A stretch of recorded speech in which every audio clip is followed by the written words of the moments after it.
Je me souviens quand j'avais 18 ans, en fait, je me cherchais beaucoup. Je voulais connaître la volonté de Dieu pour ma vie et je me souviens, j'étais vraiment confus. Et j'ai trouvé un livre par Joyce Meyer qui s'appelait Enjoying Where You Are on the Way to Where You're Going. Traduction, on doit vraiment apprécier là où nous sommes, sur le chemin où nous allons. Et ce livre m'a vraiment marqué, je m'en suis toujours rappelé parce que ce livre m'a aidé à comprendre une chose très importante, c'est que notre vie en ce moment, bien, c'est vraiment un parcours. Notre appel ou notre destinée, souvent, on s'imagine que, bien, quand je vais être arrivé à tel point dans ma vie, quand je serai peut-être au sommet de mon appel, bien voilà, là, je pourrai être heureux. Et c'est vraiment une séduction. En fait, nous sommes séduits si on s'imagine qu'on va être heureux juste un jour. Mais Dieu nous appelle à être heureux aujourd'hui sur le chemin où nous allons. Et je trouve ça vraiment une belle façon de percevoir la vie. C'est une belle vision pour notre vie parce que, bien, en fait, on va se réjouir juste un jour. Non, on devrait se réjouir tous les jours de notre vie parce qu'en fait, Dieu veut qu'on soit heureux. Mais il y a plusieurs chrétiens qui sont frustrés, qui sont malheureux, insatisfaits. Ils sont là, ils voient juste leur vie actuelle et puis ils se disent « Ah, bien, c'est pas ça que je veux vivre et puis je m'attendais de vivre d'autres choses. » Et je comprends qu'on peut tous passer par des moments comme ça. Mais on ne veut pas vivre comme ça parce que là, c'est vraiment le désastre. Ce que Dieu veut qu'on comprenne aujourd'hui, c'est que notre destinée n'est pas une simple destination, mais un long parcours où nous apprenons à être heureux aujourd'hui sur le chemin où nous allons. Et ce parcours, en fait, c'est là où Dieu nous forme et nous transforme. Et on ne doit pas non plus être dans le mépris par rapport à ce processus. Parce que oui, on va être formé par des expériences positives, mais aussi négatives. Et on va être transformé et pour vraiment vivre la gloire de Dieu dans nos vies et resplendir la gloire de Dieu. Mais si on ne passe pas par le processus, si on veut juste arriver au sommet automatiquement, sans passer par le parcours pour y arriver, bien finalement, c'est un non-sens. Et puis, on devrait vraiment s'arrêter et se poser la question aujourd'hui, est-ce que je suis heureux? Est-ce que je me dis, bien, je vais être heureux juste un jour ou est-ce que je peux vraiment accepter aujourd'hui le processus de Dieu dans ma vie? Donc, pour y arriver, on doit croire aujourd'hui. Nous devons croire que Dieu se charge lui-même de notre destinée. Ça, c'est une chose très importante. Si je comprends, OK, Dieu est au contrôle de ma vie, il va se charger aussi de ma promotion. Je n'ai pas à m'inquiéter de toutes ces choses-là, mais je peux lui faire confiance aujourd'hui dans la situation où je me retrouve. Et puis, il y a 3 points, en fait, que j'aimerais vous partager aujourd'hui pour vous encourager au niveau de votre patience concernant votre appel et votre destinée. Parce qu'aujourd'hui, nous sommes là, rassemblés, nous sommes tous dans le service de Dieu et peut-être aujourd'hui, vous servez déjà le Seigneur là où vous êtes. Et peut-être vous dites, ah bien, j'aimerais ça être comme les gens à EMC TV ou j'aimerais ça vivre telle ou telle percée dans ma vie. Et c'est très bien d'avoir des aspirations, mais ne méprisez pas là où vous êtes en ce moment. Parce que je me souviens quand j'ai travaillé dans l'hôtellerie pendant 6 ans, je trouvais ça difficile parce que j'avais l'appel de Dieu sur ma vie, j'avais déjà les rêves que Dieu avait déposés en moi et pourtant, je ramassais des tasses sales et puis j'étais comme frustré. Je me disais, mais pourquoi ça m'arrive? Seigneur, j'ai tout abandonné pour toi, pour te servir et me voici en train de ramasser des tasses sales. Et donc, je peux vous comprendre là où vous êtes. Je vais vous encourager aujourd'hui avec 3 choses très importantes. Premièrement, l'homme a une vision très limitée de sa vie.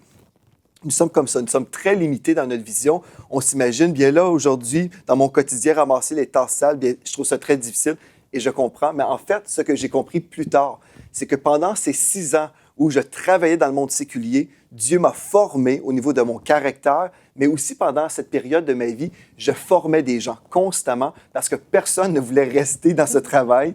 Donc, je me retrouvais toujours en train de former des personnes et j'ai compris plus tard, ah, et c'était une école, en fait, parce que j'ai dû exercer beaucoup de patience avec des personnes qui étaient parfois difficiles. Bref, Dieu m'a formé pendant ce temps-là. Et dans Proverbe 14, verset 12, la Bible nous dit « Telle voie paraît droite à un homme, mais son issue, c'est la voie de la mort. » Parfois, on est là, on a nos idées. « Ah, je devrais peut-être faire ceci ou cela, ou je dois peut-être agir maintenant pour forcer les choses. » Mais en fait, vous êtes mieux d'être patient et persévérant dans les voies de Dieu parce que Dieu est votre agent de promotion. Il va vous aider à entrer dans votre prochaine saison si vous demeurez avec lui dans son plan. Deuxième chose que j'aimerais vous partager, c'est que l'homme peut essayer d'entrer lui-même ou humainement dans sa destinée. Et c'est là où on retrouve encore plus de chrétiens frustrés parce qu'ils devancent le temps de Dieu et puis au lieu d'être patients et au lieu de permettre à Dieu de promouvoir leur vie, de leur donner des promotions, bien, ils sont là en train de forcer les choses sans vivre ou expérimenter la faveur surnaturelle de Dieu. Vaut mieux attendre et peut-être, oui, entre guillemets, souffrir pendant un temps, mais vraiment être dans la volonté de Dieu que de devancer les choses et d'avoir peut-être un Ismaël. Vous savez l'histoire d'Ismaël, bien d'Abraham et Agar, vous connaissez aujourd'hui qu'il y a eu vraiment bien, des choses négatives qu'on ne vivra même pas aujourd'hui si Abraham avait été plus patient. Donc, dans le psaume 75, au verset 6 et 7, dans la traduction King James, nous lisons « La promotion ne vient ni de l'Est, ni de l'Ouest, ni du Sud, mais de Dieu qui est juge. » Donc, si on croit aujourd'hui que Dieu est notre agent de promotion, nous pouvons marcher et demeurer dans la paix constamment. Si l'enfant de Dieu accepte d'échanger sa frustration pour la patience et l'obéissance, il ne manquera jamais de rien. Ça, c'est une bonne nouvelle. Il vivra tout ce que Dieu a prévu pour lui, car Dieu est sa source. Et la troisième chose que j'aimerais vous dire concernant peut-être votre frustration que vous vivez en ce moment, bien, l'homme spirituel doit comprendre que Dieu est celui qui l'élèvera. Et dans le psaume 37, verset 23, nous lisons « Les pas de l'homme, bon ou juste, sont dirigés par le Seigneur. Il prend plaisir à sa voix. » Donc, si vous êtes un enfant de Dieu, vous êtes déjà dans une relation avec le Seigneur, vous savez que Dieu est celui qui vous a dirigé.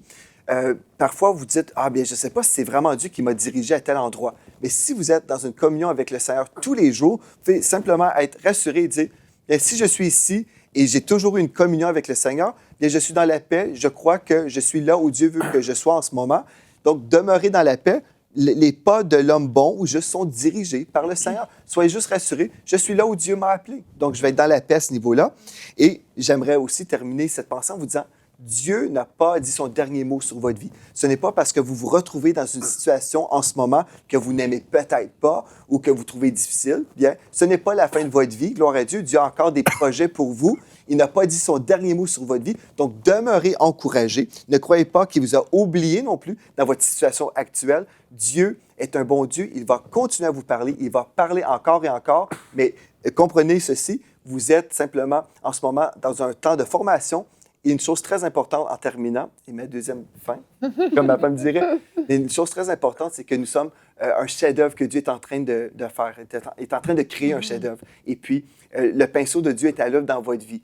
Et il va faire un chef-d'œuvre avec votre vie si vous ne quittez pas son chevalet. Donc, demeurez là, soyez patients et voyez que Dieu va vous parler encore. Il va vous bénir et vous promouvoir. Retrouvez la suite de ce programme dans l'émission Bonjour chez vous sur ENCI TV.